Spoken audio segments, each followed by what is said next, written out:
বিষয় হাম। একটা বিষয় সবাইকে জানা দরকার। হাম কেন হয়? হাম হয় একটি ভাইরাসের কারণে। এটার নাম মিজেলস ভাইরাস। এটা খুবই সংক্রামক রোগ।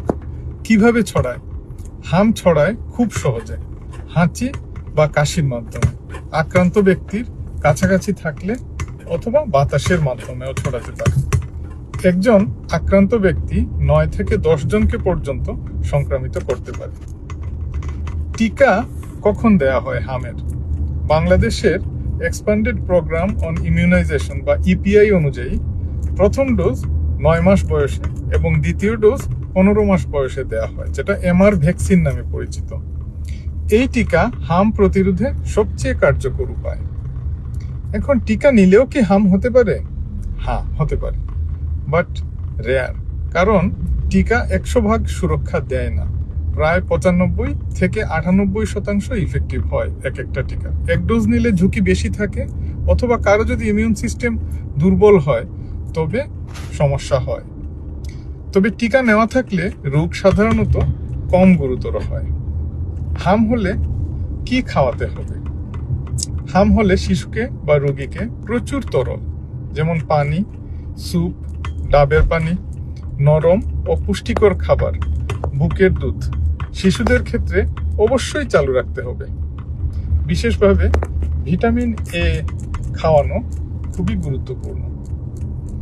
চিকিৎসা কি? হামের কোনো স্পেসিফিক অ্যান্টিভাইরাল চিকিৎসা নেই। চিকিৎসা মূলত সাপোর্টিভ। জ্বরের জন্য প্যারাসিটামল, চোখ পরিষ্কার রাখা, কাশি বা ঠান্ডার জন্য সিমটোমেটিক চিকিৎসা দেয়া, ভিটামিন এ সাপ্লিমেন্টেশন দেয়া, এগুলোই। অনেক ক্ষেত্রে হামের পাশাপাশি সেকেন্ডারি ব্যাকটেরিয়াল ইনফেকশন হলে অ্যান্টিবায়োটিক লাগতে পারে। সেটা আপনার যে ডক্টর উনি নির্ধারণ করবেন। কখন হাসপাতালে নিতে হবে? এই লক্ষণগুলো মনে রাখুন। এই লক্ষণগুলো দেখলে দেরি না করে হাসপাতালে নিতে হবে। যেমন শ্বাসকষ্ট হলে, খেতে বা পান করতে না পারলে, অতিরিক্ত দুর্বল কিংবা অজ্ঞান ভাব হলে, খিঁচুনি হলে, চোখে বা কানে কোনো জটিলতা হলে, অথবা অনেক বেশি জ্বর, 5 দিনের বেশি যদি জ্বর স্থায়ী হয় সেই ক্ষেত্রে। কেন হামকে হালকা ভাবা উচিত না?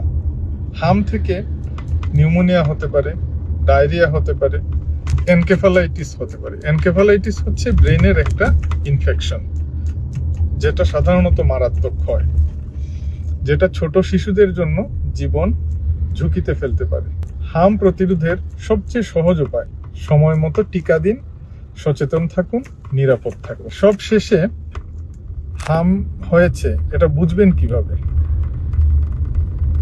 যদি কোনো শিশুর শরীরে জ্বরের পাশাপাশি লাল লাল ফুসকুড়ি দেখা দেয়, তাহলে বুঝতে হবে হাম হয়েছে। তখন তৎক্ষণাৎ স্থানীয় ডক্টর যিনি আছেন আপনার আশেপাশে, উনার শরণাপন্ন হতে হবে। সচেতন থাকুন, সুস্থ থাকুন।